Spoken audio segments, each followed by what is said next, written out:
Many people believe that if you secretly record a conversation, that the law automatically rejects it in court.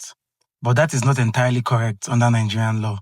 This is CAF Law Hub, serving you your daily dose of law without the legalese. Nigeria does not have a specific law that completely prohibits recording a conversation that you are part of. So if you're part of the discussion, recording it is generally not a crime.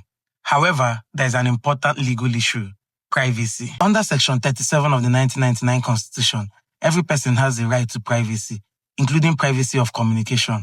So that means that secretly recording someone's conversation in certain circumstances may raise the issue of privacy violation. A good example is the recent situation at the BRT terminal in Lagos, where a lady was recording passengers complaining that there were no buses. One of the passengers asked her not to record her, but she continued.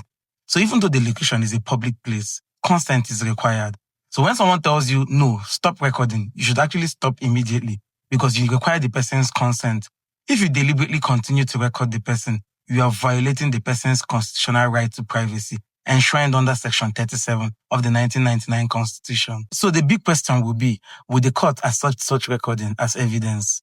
Under the Evidence Act, electronic evidence such as audio recordings can be admissible in court if proper foundation is laid. The person presenting it as evidence must show how the recording was made and confirm that it has not been tampered with.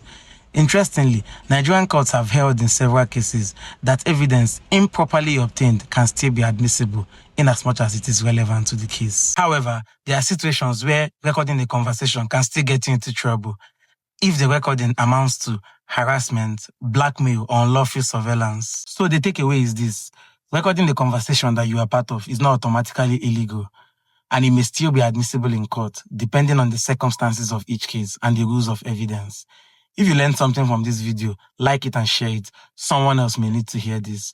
Remember, you have to stay informed, you have to stay empowered, and you have to stay on the right side of the law.